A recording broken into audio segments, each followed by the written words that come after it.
Hi everyone, welcome to digital GK classes. तो जैसा कि आप सभी को पता है कि बीपीएससी टीआरई 2.0 जो एग्ज़ाम है उसकी फॉर्म भरने की डेट आई चुकी है। 3 नवंबर से फॉर्म भरा जाएगा। इससे रिलेटेड आप सभी के बहुत सारे डाउट्स आ रहे थे कि किस तरीके से आपको फॉर्म भरना है, उसके लिए ज़रूरी डॉक्यूमेंट्स क्या है।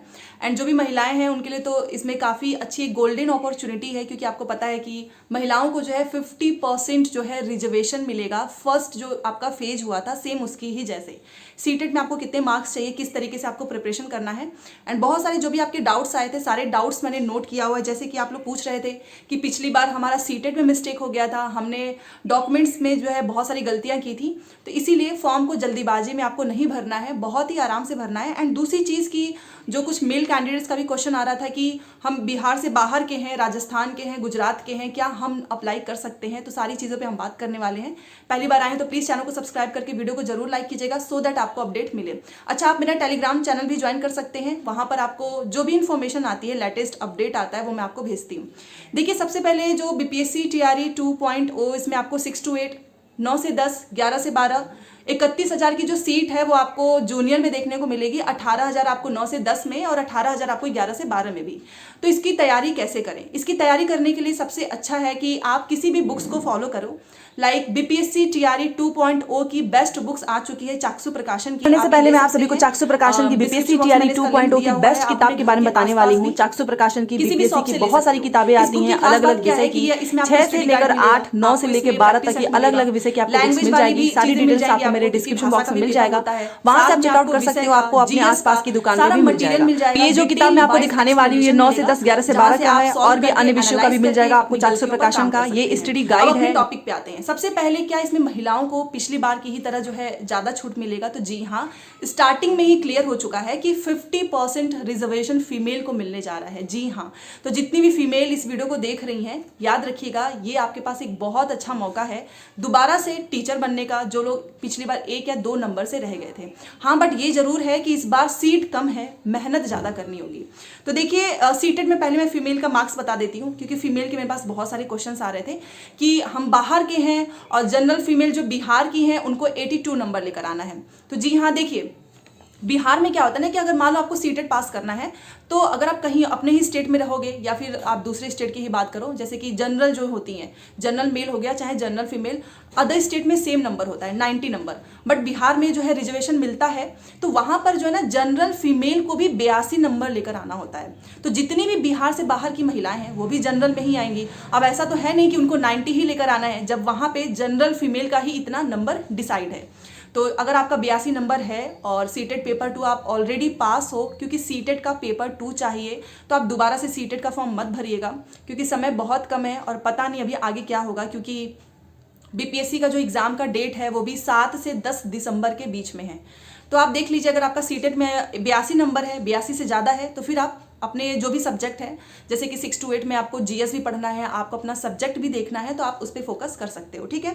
अच्छा, दूसरा सीटेट का मैंने आपको मार्क्स बता दिया, बट यस, मेल कैंडिडेट्स के लिए ऐसे कोई छूट नहीं है। जो जनरल मेल कैंडिडेट्स हैं आपको 90 नंबर ही लेकर आना है, और बाकी कैटेगरी वाइज जो बिहार में छूट मिलती है, SC ST को 75 नंबर, OBC को 82 नंबर, मेल का बता रही हूँ, वो एज इट इज़ रहेगा।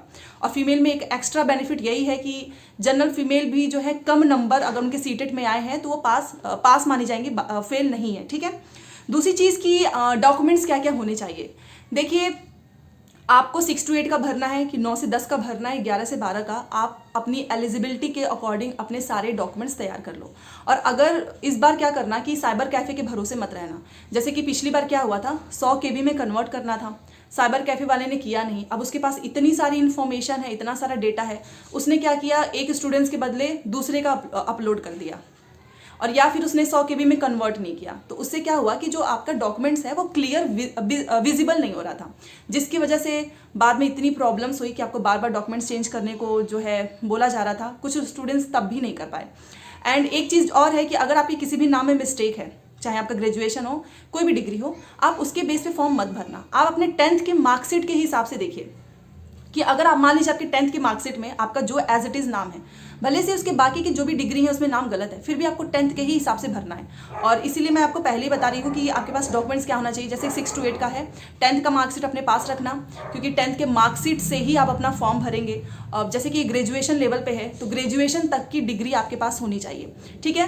चाहे आपने ग्रेजुएशन साइंस से किया है, आपने आर्ट्स से किया है, वो डिपेंड नहीं करता है, क्योंकि 6 to 8 में जिसका आर्ट्स सब्जेक्ट होगा उससे SST पूछा जाएगा, जिसका मैथ साइंस होगा उससे मैथ साइंस के क्वेश्चन पूछे जाएंगे। जैसे कि कल मेरे पास एक क्वेश्चन आ रहा था कि मैंने कॉमर्स किया है तो मैं किस चीज़ की जो है तैयारी करूं। तो अगर आपने कॉमर्स किया है तो आपको फिर SST ही करना होगा, और अगर आपने विज्ञान से पढ़ाई की है तो आपको मैथ साइंस करना होगा, ठीक है।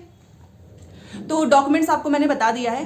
ग्रेजुएशन तक की आपकी सारी डिग्री होनी चाहिए। आपने B.Ed किया है, आपने D.Led किया है, उसकी भी आपके पास होनी चाहिए, और साथ में आपका CTET का पेपर 2, आधार कार्ड, ये सारी चीज़ें आपको अपने पास रखनी है। और सही तरीके से फॉर्म भरना। अगर आप खुद से नहीं भर पा रहे हो, आप बाहर जा रहे हो, तो वहाँ पे सामने बैठ के एक से दो बार उसको रीचेक जरूर करना। फोटोज़ वगैरह भी आपकी जो है लेटेस्ट वाली होनी चाहिए। अब डॉक्यूमेंट्स के अलावा जो जाति आरक्षण से रिलेटेड हो गया, निवास से रिलेटेड, तो ये भी आपको ब्लॉक से ही बनवाना होगा, जैसा कि पिछली बार हुआ था कि जो भी मान लीजिए अगर आप बिहार के हो तो आप किसी भी कैटेगरी में आते होंगे, उससे रिलेटेड आपको छूट चाहिए होगा।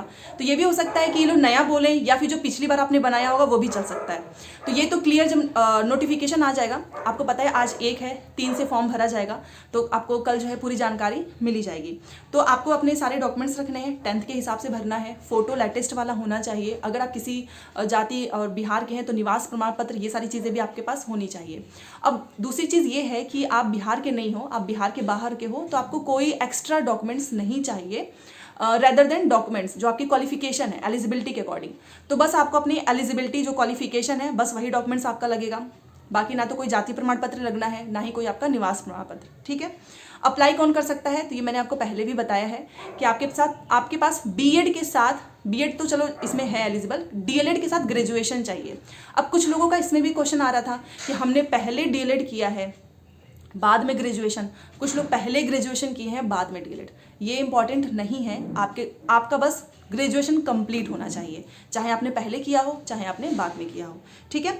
और ये चीज़ मत करना जैसे कि इस बार बहुत फेक स्टूडेंट्स जो है पकड़े गए हैं, जैसे कि होता है ना कि आपका D.Led कंप्लीट ही नहीं हुआ है, या फिर कुछ लोग जो है फेक तरीके से CTET वो अरेंज कर ले रहे हैं, नंबर वगैरह चेंज करके एडिट कर दे रहे हैं, बाद में भी 20 लोगों को जो है प्रतिबंध करके उन पर कड़ी कार्रवाई हो रही है।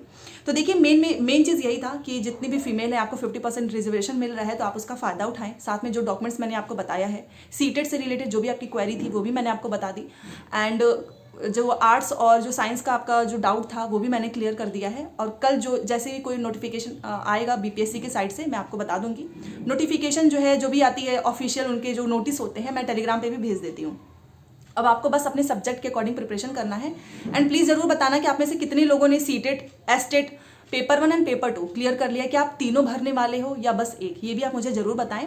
और मैं आपसे एक चीज़ और बोलना चाहूँगी कि अगर आप कहीं और से भी कोई ऑनलाइन कोचिंग ले रहे हैं, फिर भी आप खुद से एक बार सेल्फ स्टडी, मतलब खुद से नोट्स ज़रूर प्रिपेयर करना, शॉर्ट नोट्स। क्योंकि कई बार क्या होता है कि इतने जो भी चीज़ें आप पढ़ते हो, जैसे कि GS में पिछली बार क्या हुआ था कि कोचिंग वालों ने बहुत सारा मटेरियल दे दिया, अब इतना सारा स्टूडेंट्स तो पढ़ नहीं पा रहे थे, तो वो रिवीजन करने का उनके पास समय ही नहीं बचा। तो इस बार अपने खुद के शॉर्ट नोट्स जरूर प्रिपेयर करें।